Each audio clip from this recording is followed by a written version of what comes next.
Brexit negotiations with the EU are currently stalemate, but the UK is facing another crisis as hopes of signing a trade deal with the US have been abandoned.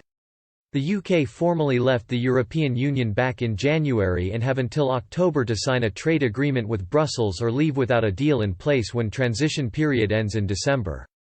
Prime Minister Boris Johnson and International Trade Secretary Liz Truss were hoping to finalise an agreement with the US by late summer. But in a trade deal blow, senior government figures said no comprehensive deal is possible before November. According to the Financial Times, a third round of talks will begin on Monday, but there is no hope for a conclusive breakthrough. One official said, "Is it going to happen this year? Basically no." Another added, "We don't want to be bounced into a deal." Robert Lighthizer, the U.S. trade representative, said, "That would be very, very, very quick time. I think it's unlikely that happens. It is almost impossible unless the members of Congress decided they want to do something extraordinary."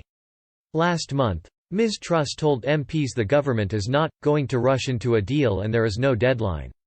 Although discussions have been slowed down due to delays to Brexit and then the coronavirus pandemic, officials insist Ms. Truss and Mr. Lighthizer are making progress. One official from the Department of International Trade said, "Talks are going well and are proceeding at pace, and we're hopeful of making further progress when the third round starts next week. We've been clear that there is no deadline, our focus is on getting a deal that works for the whole country. We're being tough in pressing our interests." Mr. Johnson has vowed to rigorously protect the UK's public services such as the NHS as well as maintaining high standards on food and animal welfare. These have proven to be points of contention for the US as they are looking for greater access to British food markets. US Secretary of State, Mike Pompeo, met with Mr. Johnson yesterday to discuss negotiations.